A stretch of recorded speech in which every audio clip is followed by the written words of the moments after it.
ഞാൻ നേരത്തെ പറഞ്ഞ പോലെ തന്നെ കൊണോമ എന്ന് പറയുന്നത് ഒരു ഫോർട്ടിൽ ബിൽഡായിട്ടുള്ളൊരു വില്ലേജാണ്. ഇതിൻ്റെ അകത്ത് മെയിനായിട്ട് വരുന്നത് 3 ഫോർട്ട്സാണ്. അപ്പം ഞങ്ങളുടെ കൂടെ ഉണ്ടായിരുന്ന ഗൈഡ് പറഞ്ഞത് എനിമീസൊക്കെ അറ്റാക്കിന് വരുമ്പോഴേക്കും ഇവർ ഒരു ഫോർട്ടിൽ നിന്ന് മറ്റൊരു ഫോർട്ടിലേക്ക് സിഗ്നൽ കൊടുക്കും.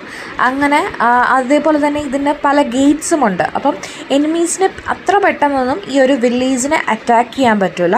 അങ്ങനെയാണ് ഇവിടെ 3 ഫോർട്ട്സ് വരുന്നത്. ഇതിൻ്റെ എന്താ പറയുന്നത് വാരിയേഴ്സ് എല്ലാം ഇവിടെ തന്നെയാണ് സ്റ്റേ ചെയ്യുന്നത്. സോ ദാറ്റ് അവർക്ക് പെട്ടെന്ന് തന്നെ അവരുടെ വില്ലേജിനെ പ്രൊട്ടക്റ്റ് ചെയ്യാനായിട്ട്. അങ്ങനെ ഭയങ്കര ഒരു ഇവരുടെ കൾച്ചറിലും അതേപോലെ തന്നെ ഇവരുടെ ഹിസ്റ്ററിയിലൊക്കെ ഭയങ്കര ഒരു വലിയൊരു പാർട്ട് ഈ ഒരു ഫോർട്ട്സിന് കൊണോമയിൽ വരുന്നുണ്ട്. അതേപോലെ തന്നെ ഇത് നമുക്ക് ഇവിടെ നിന്ന് കഴിഞ്ഞാൽ നമുക്ക് ആ ഒരു വില്ലേജിൻ്റെ ഫുൾ വ്യൂ കാണാൻ പറ്റും. ഈ 3 ഫോർട്ട്സിൻ്റെയും നമ്മൾ മുകളിൽ കയറി നോക്കിക്കഴിഞ്ഞാൽ ആ ഒരു വ്യൂസ് നമുക്ക് കാണാൻ പറ്റും. ഒരു ഫോർട്ടിൽ നിന്ന് അടുത്തൊരു ഫോർട്ടിലേക്കുള്ള നല്ല വ്യൂ.